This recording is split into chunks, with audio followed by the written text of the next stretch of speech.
Right, so the deranged attitudes of some in Benjamin Netanyahu's cabinet have had to be seen to be believed, though as time has worn on, we've become less and less shocked by a lot of it. These are the biggest obstacles in his government towards us achieving a ceasefire. People who he chose to get into bed with to return to power, a complete barrier to a ceasefire being possible. Netanyahu putting his own position as Prime Minister before rescuing the hostages from the Israeli perspective and ending the assault of Gaza from the Palestinian view. He ends up in a position of being damned by both, in which case, as the general strike in Israel continues to bite into Israel's already flagging economy, and the rest of the world will want to see him dragged to the Hague for his war crimes. He put himself in this position, of course. No sympathy from anyone for that. However, he's far from the worst element in his government. The hard right he chose to get into government with, the Bezalel Smotriches and the Itamar Ben-Gvirs, and as much as that gruesome twosome is so often are the root cause of any outlandish claims and demands, it is in this instance neither of them behind cries now to declare war on the West Bank. Though it is another member of Smotrich's religious Zionist party that we really do need to talk about. Right, so with Israel already at war on some 7 fronts right now, it's not enough to functionally have begun the largest assault in 20 years in the West Bank for some. The attacks in recent days on refugee camps in Jenin and the surrounding areas in the north, the ripping up of roads, the switching off of water and power. Does Israel still have that right, Keir Starmer? Still no apology for that, of course. Still denying he ever said it. But essentially going to war, assaulting occupied territory in and of itself, is not sufficient for some of the hard right in Netanyahu's horrendous coalition government, as his security cabinet and his military secretary Roman Goffman have now had it demanded of them by another far-right minister that they now declare a state of war on the West Bank. All as Netanyahu is scrabbling and doing damage limitation due to the general strike that began yesterday over his failure to rescue the hostages taken by Hamas on October 7th. The minister in question, which given her job in government likely ought to come as no real surprise, I suppose, neither in the role she has or the fact she got the role from Netanyahu in his cabinet, for it is the Minister for Settlements, because of course Israel's government has got such a role. Orit Strook is the name of this minister in question, of Bezalel Smotrich's religious Zionist party, who is demanding this. You might as well call her the Minister for Illegal Activity then, or the Minister for Land Grabs. How about Minister for Property Theft?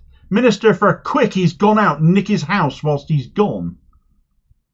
Orit Strook is a real piece of work. A settler herself, she's prominent in the West Bank town of Hebron, and it was only last July, before the assault on Gaza began following the events of the night of October 7th, that she was demanding war be declared on Gaza, simply so the old settlements that had been withdrawn from in 2005 could be re-established. The so-called disengagement from Gaza under then Israeli President Ariel Sharon fully admitted to the result probably requiring many casualties in order to re-establish those abandoned settlements, but ultimately it must be done because the original disengagement was apparently, in her view, a sin.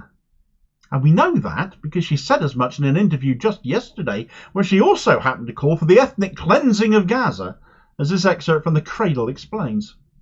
An Israeli minister called on the government to declare a state of war in occupied West Bank cities and settlements, Israel Hayom reported on the 2nd of September. Orit Strook, the Israeli Minister of Settlement, made the demand while addressing the Military Secretary Roman Goffman and the Security Cabinet for Political and Security Affairs on Monday. Strook, of the Religious Zionism Party, has been at the forefront of the movement, calling for the ethnic cleansing of Palestinians from Gaza to settle Jews in their place. In July 2023, before the current war in Gaza started, she called for launching a war against Gaza to retake the Strip and rebuild Jewish settlements, including Gush Katif, which was evacuated in 2005 as part of the disengagement plan of then Prime Minister Ariel Sharon. Strook told Israel's Channel 7, "I believe that at the end of the day, the sin of the disengagement will be reversed."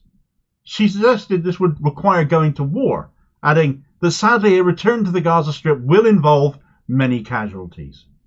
Earlier this week, the Israeli military launched its largest military operation in the West Bank in decades, as its forces invaded Jenin, Tulkarem and Tuba. Is it any wonder, therefore, that Benjamin Netanyahu keeps on scuppering any ceasefire talks when he is utterly beholden to his far-right partners, and they're making calls like this. They can get away with making calls like this. They've got nothing to fear from Netanyahu at all, have they?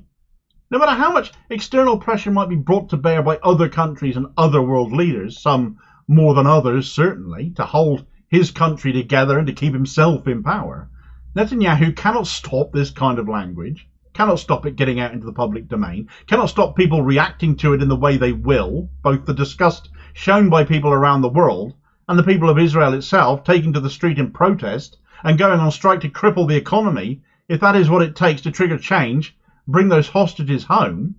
Not that I can see it working, because there's no price, it seems, that Netanyahu won't pay in order to remain in power. Economic calamity, hostages, doesn't matter. If that's what it takes for him to stay in the job, that's what it takes for him to stay in the job. And certainly the hard right are just as blasé to that end as well, though in their case I fancy it's more a case of their deranged ideology and weaponization of Judaism and anti-Jew hatred, along with their divine belief in some sort of entitlement to a land that simply was not theirs to take. God didn't hand you that land. Idiotic Western politicians way back when did, committed to yesterday's ethos of colonialism and imperialism.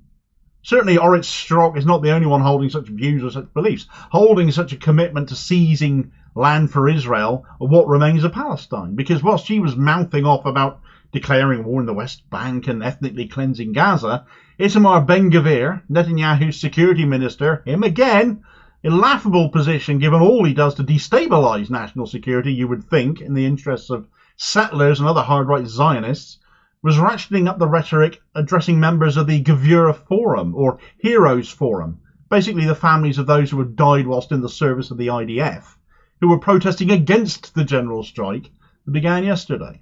Israeli National Security Minister Itamar Ben-Gvir is trying to use his powers to block negotiations for a Gaza ceasefire and prisoner exchange deal, Haaretz reported on 2nd of September. Today we have power in the government, and I'm not ashamed to say that we're using this power to prevent a reckless deal and to stop any negotiations altogether, Ben-Gvir stated while speaking to members of Forum Hague.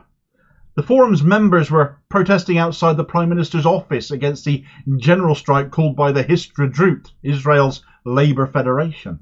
The Histadrut had called for the strike Monday to demand Prime Minister Benjamin Netanyahu reach a deal to retrieve the Israeli captives being held by Hamas in Gaza. You give us the strength, so keep shouting, and we will do our job to ensure that Netanyahu doesn't fold, and that there won't be a reckless deal, he added. Israeli radio reported on Sunday that Netanyahu is not seeking a deal with Hamas out of fear of his ministers, including Ben-Gvir and Finance Minister Bezalel Smotrich. And this, of course, has a whole other slant to these hard-right ministers, and that is the hostages don't mean a damn thing to them, just pushing their own ends and achieving their own directives. Hostages got caught? Tough. Let's appeal to those who are already against the deal, those who want justice for their fallen loved ones, even though God only knows what their own loved ones might have been doing in Gaza, the conduct of the IDF, the abuses they've been committing, now all too well documented on film and in news articles. Sowing division to get their way. It is the politics of madness. It is the politics of the far right. And they have no compunction but to keep driving it ever onwards. So it should come as zero shock to hear demands not to wind things down, but to drive even more aggression. Peace negotiators here, frankly, have the most difficult job on their hands ever, having to negotiate with a Prime Minister who really isn't in any position of power at all, and is more interested in doing whatever it takes to keep his job than usher in any form of peace. He cannot negotiate a ceasefire, because his handlers won't let him. And where the world is demanding he engage meaningfully and end this genocide, those keeping him in his job are demanding he goes further, harder and faster in more areas, in more land that isn't theirs, that they want anyway. And it's them that Netanyahu is always going to listen to more. The chances of a ceasefire while Netanyahu remains in post is zero. The chances of this war spreading and an all-out assault on the West Bank, though as Orit Strook demands, chances are a lot higher. If Netanyahu is told by the lies of Ben-Gvir and Smotrich that it's war in the West Bank or we're out, what do you think Netanyahu is going to do? It should be painfully obvious by now. For more on the general strike and the demands of the Histadrut trade union that risks bringing Israel to its knees and may actually in and of itself be the best chance of toppling Netanyahu and bringing this matter to a head finally, where diplomacy and negotiation has consistently failed to shift him, check out this video recommendation here and your recommended next watch, and I'll hopefully catch you on the next vid. Cheers, folks.